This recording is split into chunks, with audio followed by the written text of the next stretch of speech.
성질이 다른 공기덩어리 함생과 함께 살펴보도록 하겠습니다. 기단이라고 하는 것은요, 말 그대로 공기 덩어리를 의미합니다. 기온, 습도 등의 성질이 지표와 비슷하게 만들어진 큰 공기 덩어리를 의미하는데요. 이 기단이라고 하는 것은요, 기단이 만들어진 장소에 따라 그 성질이 결정되게 됩니다. 고緯도는 북극을 생각하시면 되는데요. 기온이 낮다는 것을 알 수 있고요. 저緯도가 되면은 적도를 생각하시면 되는데 기온이 높다는 것을 알 수 있습니다. 그리고 대륙 쪽에 있게 되면은 대륙의 영향을 받아서 건조하게 되고요. 그리고 해양, 바다 쪽에 있게 되면은 바다의 영향을 받아서 습하게 됩니다. 이것을 바탕으로 우리나라 주변에 있는 기단의 특징을 살펴보면요.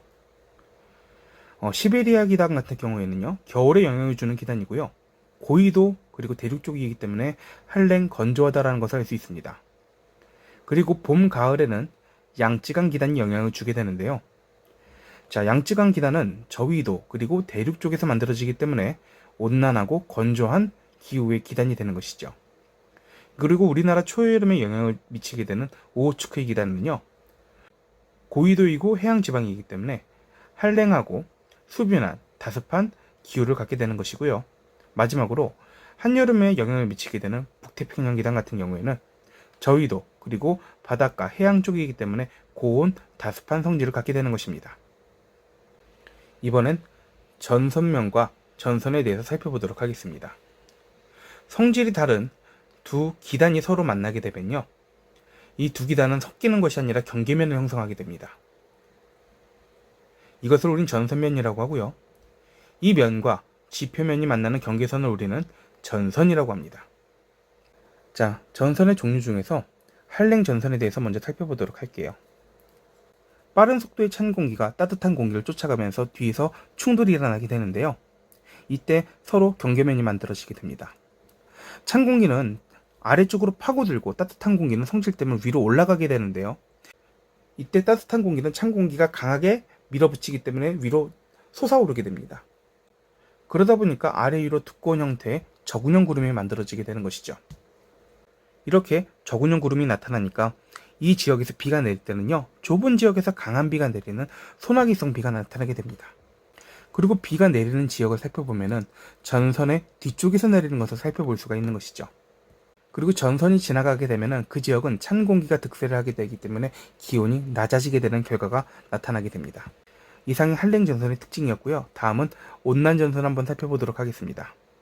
온난 전선은요, 따뜻한 공기가 찬 공기를 쫓아가면서 나타나는 현상인데요. 따뜻한 공기는 찬 공기와 만나게 되면 찬 공기를 넘어서 올라가려고 합니다. 그러다 보니까 따뜻한 공기는 찬 공기와 경계면이 만들어지면서 완만한 경계면이 만들어지게 되고요.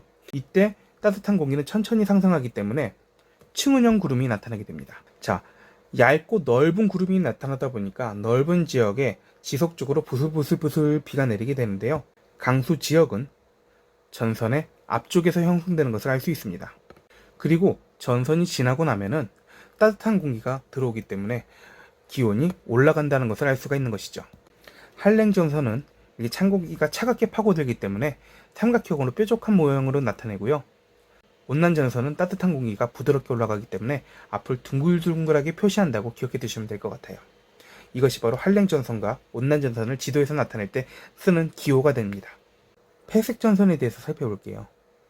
폐색 전선은요, 이동 속도가 더 빠른 한랭 전선이 온난 전선을 따라가면서 나타나는 일인데요.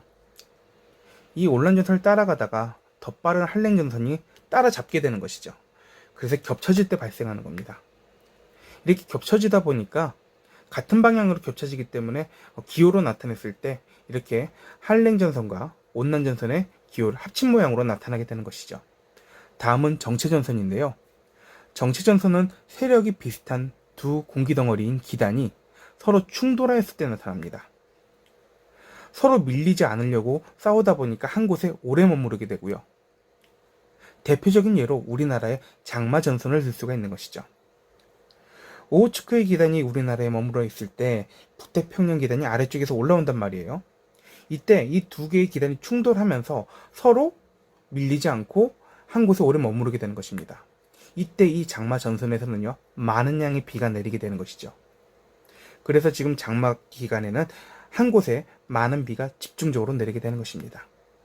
우리는 이렇게요, 기단이라는 것과 기단의 만남으로 형성이 되는 전선에 대해서 살펴봤는데요. 이 내용들 여러분들 잘 정리하셔가지고 잘 기억해 두시기 바랍니다. 오늘의 내용은 이렇게 마무리하도록 하겠습니다. 수고하셨습니다.